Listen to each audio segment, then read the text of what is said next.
I'm David Lewis Rutherford. I currently live here in Morristown. I grew up in Knoxville. I, uh, I joined the military in December of '68 and then went to basic training in January of '69. So I was in '69 to '73. I went into the Air Force because I had previously had training in that arena. Uh, I was a cadet commander of the Knoxville Composite Squadron of the Civil Air Patrol. So I was a cadet colonel, and when word came down that they were getting ready to draft folks, I got word that I wasn't going in the Army. I was going in the Air Force. So as soon as the paperwork started coming in, they contacted people, and I was in the Air Force. So I went into the Air Force, went to Lackland in Texas, was selected to go to security police school and became a security policeman. I went from there to cross the big waters over to the island of Wake Island, which was the second place that was struck by the Japanese after they hit Pearl Harbor. I spent a year remote on Wake Island. Wake was an interesting place. Since it was an area that was considered remote, we had quite a few opportunities to get off the island. So I got to Japan frequently, and I really enjoyed my trips to Japan. I got to meet a lot of people there, got to know people that were working for the government, so they spoke English. I got to go into a lot of homes, got to travel into the countryside, and that was one of my favorite parts of my experience, was being in Japan. I then left Japan and Wake Island, had the opportunity to take aircraft across Vietnam. We were taking AC-130 gunships and 119 gunships to Vietnam. They needed special security because of the clearance needed for being on that aircraft. So I was taking the hop across the Pacific and then to Japan, then down to Vietnam. So my Vietnam experience was not on the ground, but flying overhead, which was better. I've got a lot of friends. I'm in the Vietnam Veterans of America organization, and got a lot of friends that didn't fare well in Vietnam.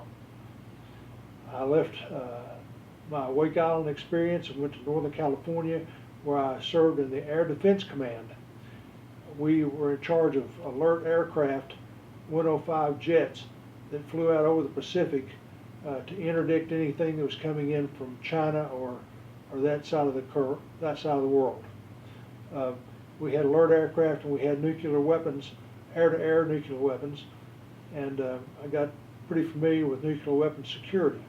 So as a result, after I did a year there, I got a call that I was going to go work for the Defense Atomic Support Agency, which is an agency instead of a military operation.